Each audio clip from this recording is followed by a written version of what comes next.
Hello, I'm Dave from DinoPC. We sent two of our best reporters, well, we sent Silas and Nico, straight off to Computex to cover some awesome new releases coming your way in 2016 and 2017.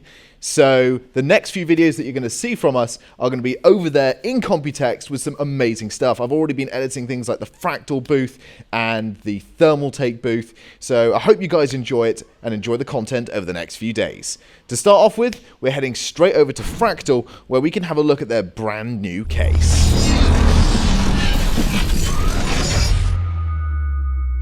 Okay, so here we find ourselves in the FRACTAL suite, and they're essentially showing off their defined Nano case in many different formats, some of which have been kind of quite heavily modded and tricked out by professional modders, and then we've got a few over here which are just examples of more the customization that they themselves can kind of provide on the cases themselves. So running down the line here, we start off with a few which are essentially kind of custom water-cooled loop systems. You can see with sort of thicker rads in the front, reservoirs, pumps and all that business, fit very conveniently within that sort of smaller form factor. And you can actually build quite a sophisticated or quite serious gaming system, even in this sort of smaller package.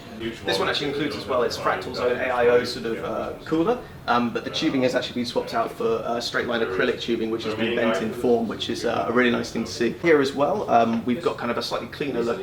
We've been told that essentially FRACTAL don't actually make this case in white, but the modder themselves has actually gone ahead and had the case only potentially powder coated or painted in white, which looks really, really nice. Maybe something that FRACTAL should consider doing. Again, same sort of setup with the water cooling, so we've got the straight line tubing, but this time with right angle fittings to kind of make it look a bit more chrome, a little bit more bling essentially. So again, we've seen sort of how much can actually fit inside this tiny form factor, and again the sort of same applies to these cases really, just showing off different component layouts. A little smaller card there, we've got the R9 Nano, still a very strong performer, so the system overall will perform very, very well in kind of current AAA titles.